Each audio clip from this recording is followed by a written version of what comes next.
নমস্কার বন্ধুরা, কেমন আছেন? আশা করি সবাই ভালো আছেন।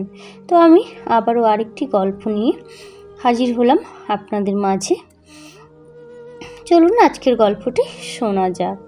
শেষ প্রতিশ্রুতি। প্রেম বিশ্বাসঘাতকতা নাকি পরিকল্পনার হত্যা?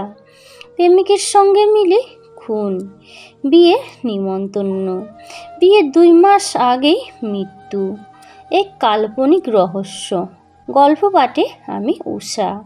প্রেম বিশ্বাসঘাতকতা নাকি এক অসীমান্ত রহস্য? ভাবুন তো, আর মাত্র 2 মাস পরই যাদের বিয়ে হওয়ার কথা, যে মানুষটি নতুন সংসার, নতুন স্বপ্ন আর নতুন জীবনের পরিকল্পনা করেছিল, হঠাৎ একদিন পাহাড়ের গভীর খাদে তার নিথর দেহ উদ্ধার হলো। প্রথমে সবাই বলল এটি নাকি একটি দুর্ঘটনা, কিন্তু কয়েকদিনের মধ্যেই সামনে আসতে শুরু করলো এমন কিছু তথ্য যা পুরো ঘটনাকে ঘিরে তৈরি করলো এক গভীর রহস্য। আজকের গল্প সেই অসমাপ্ত ভালোবাসা ভেঙে দেওয়ার একটি বিশ্বাস আর এক অপূর্ণ প্রতিশ্রুতির গল্প। কার্তিক একজন সফল তরুণ ব্যবসায়ী। সবাই তাকে ভালোবাসত। ভদ্র, শান্ত আর পরিবারের প্রতি দায়িত্বশীল একজন মানুষ। অন্যদিকে টিয়া হাসি খুশি, মেজাজি, শিক্ষিতা তরুণী। 2 পরিবারের সমিতি তাদের বিয়ে ঠিক হয়েছিল। বিয়ের কেনাকাটা শুরু হয়ে গেছে, বিয়ের কার্ডও ছাপা হয়ে গেছে। 2 বাড়িতে আনন্দের পরিবেশ। কার্তিক প্রতিদিনই ভবিষ্যতের স্বপ্ন দেখত।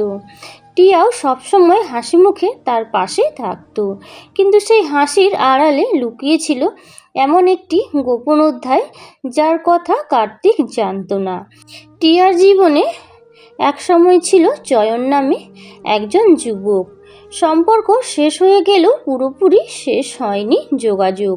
মাঝে মধ্যেই তাদের কথা হতো। টিয়া বিষয়টি কার্তিককে কখনো জানায়নি। বিয়ের আগে 2 জন ঠিক করলো একদিনের জন্য পাহাড়ে ঘুরে আসবে। সকালের ঠান্ডা বাতাস, মেঘে ঢাকা পাহাড়, চারিদিকে অপূর্ব সৌন্দর্য। কার্তিক মোবাইল বের করে ফেললো, এই মুহূর্তটা সারা জীবনের জন্যই রেখে দিই।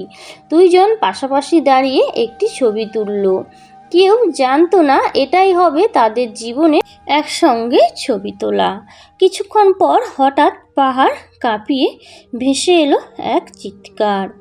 চারপাশে মানুষ ছুটে গেল। গভীর খাদে পড়ে আছে কার্তিক। তো হাসপাতালে নিয়ে যাওয়ার সময় চিকিৎসকেরা জানিয়ে দিলেন সব শেষ।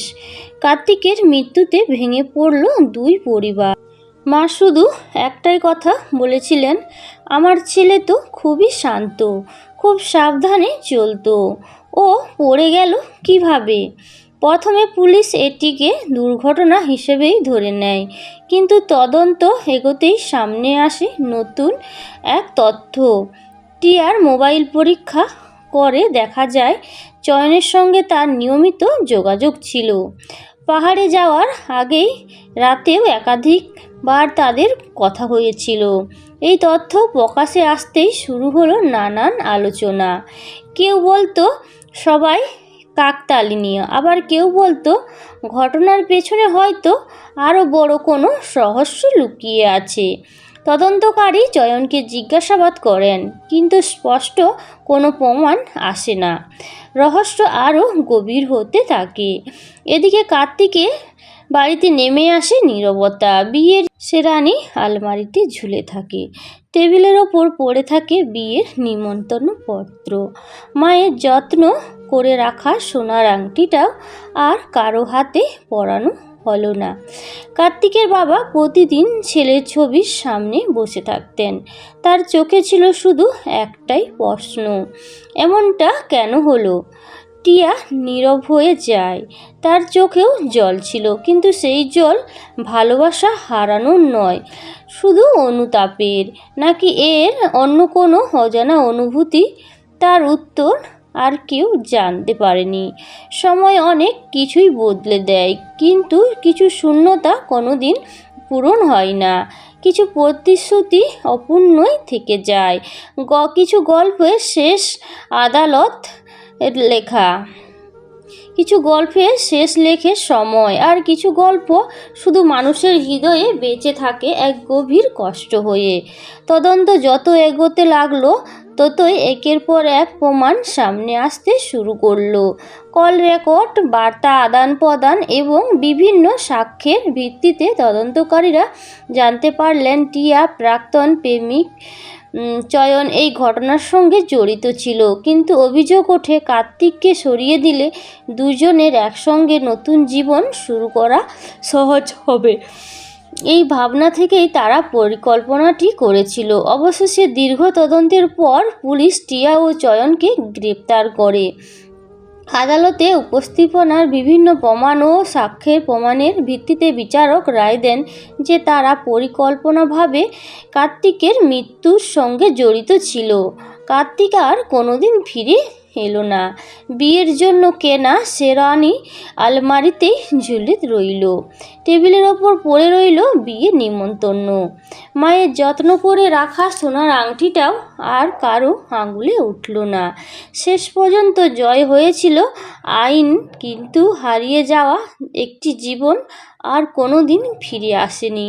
কিছু বিশ্বাসঘাতকতা মানুষের জীবন কেড়ে নেয়, আর কিছু প্রতিশ্রুতি চিরকাল অপূর্ণ থেকে যায়। গল্পটি কেমন লাগলো? গল্পটি যদি ভালো লেগে থাকে চ্যানেলটিকে সাবস্ক্রাইব করে দেওয়ার অনুরোধ রইল। আর এই বিদ্রোহী গল্পটি সম্পূর্ণ কাল্পনিক। এতে ব্যবহৃত ঘটনা ও চরিত্র ও সংলাপ বাস্তবে কোনো ব্যক্তি বা কোনো ঘটনার সঙ্গে কোনো মিল নেই। এটি শুধুমাত্র বিনোদনের উদ্দেশ্য রচিত করা হয়েছে। তখন জুড়ে আমার গল্পটি শোনার জন্য অসংখ্য অসংখ্য ধন্যবাদ। অনেক অনেক ভালোবাসা। ভালো থাকবেন, সুস্থ থাকবেন, নিজেদের খেয়াল রাখবেন।